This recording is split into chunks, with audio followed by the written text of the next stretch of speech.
Good morning, everyone. Today is Saturday, October 21st, and we have Gospel from Luke chapter 7, verses 1 through 10. When Jesus had finished all his words to the people, he entered Capernaum. A centurion there had a slave who was ill and about to die, and he was valuable to him.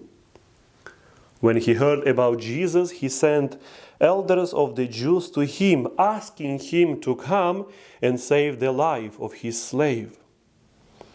They approached Jesus and strongly urged him to come, saying, "He deserves to have you do this for him, for he loves our nation and he built the synagogue for us."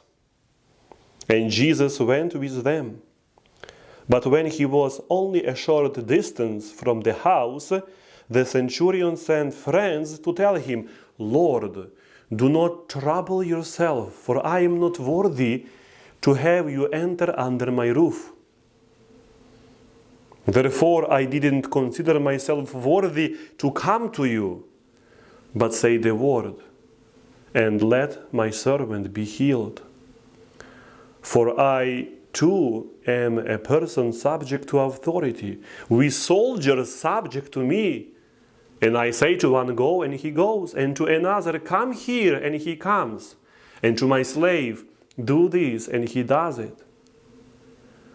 When Jesus heard this, he was amazed at him, and turning, said to the crowd following him, "I tell you, not even in Israel have I found such faith."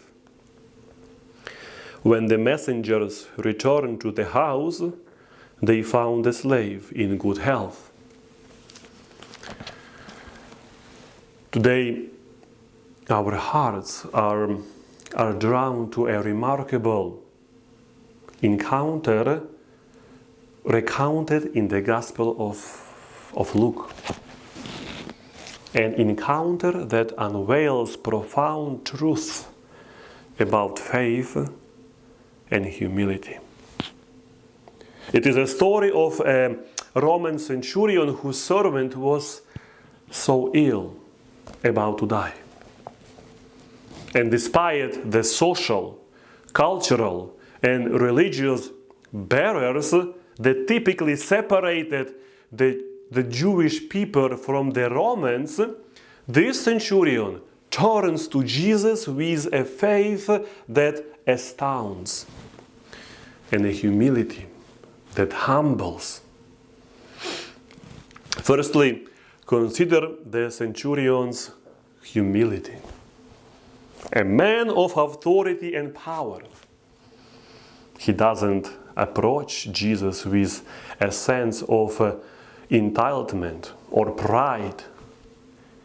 Instead, he sends elders from the Jewish community to speak on his behalf.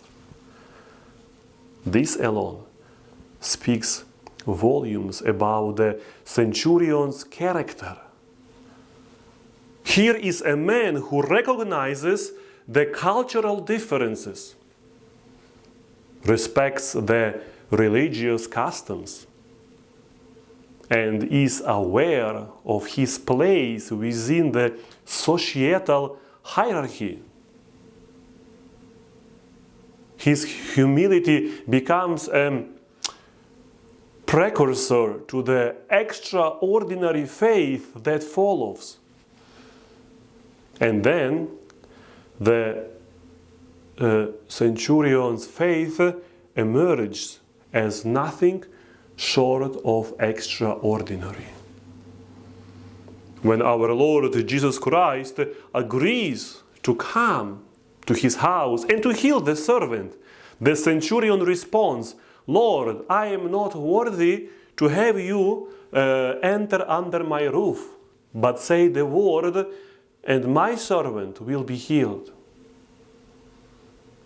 These words, uttered with deep sincerity, reveal a faith that transcends physical proximity.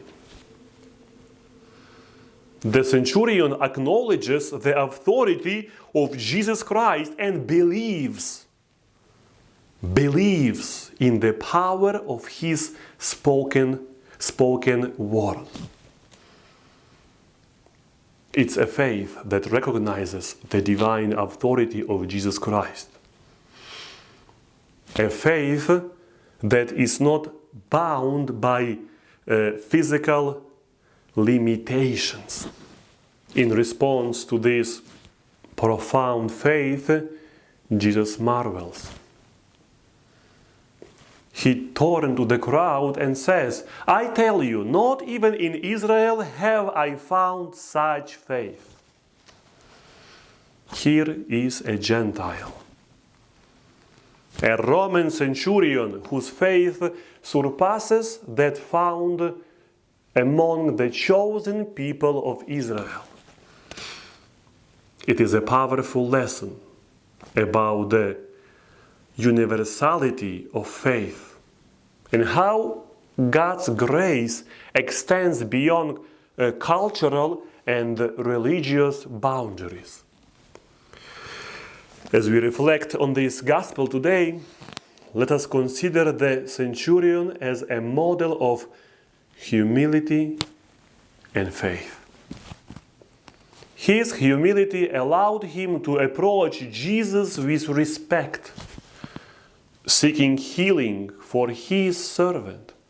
His faith, on the other hand, transcended expectations and showcased a trust in the authority of Christ that left Jesus astonished. In our own lives, do we approach God with a similar humility, recognizing our unworthiness and relying on His grace? And is our faith characterized by a trust in His authority, even when circumstances seem challenging, and when the answers to our prayers don't come in the way we expect? May the example of the centurion inspire us to cultivate a humble heart and an extraordinary faith. Let us approach our Lord with reverence, acknowledging His authority and trusting in the power of His word to bring healing and transformation. Thank you for watching. I wish to everyone a wonderful day. May God bless you.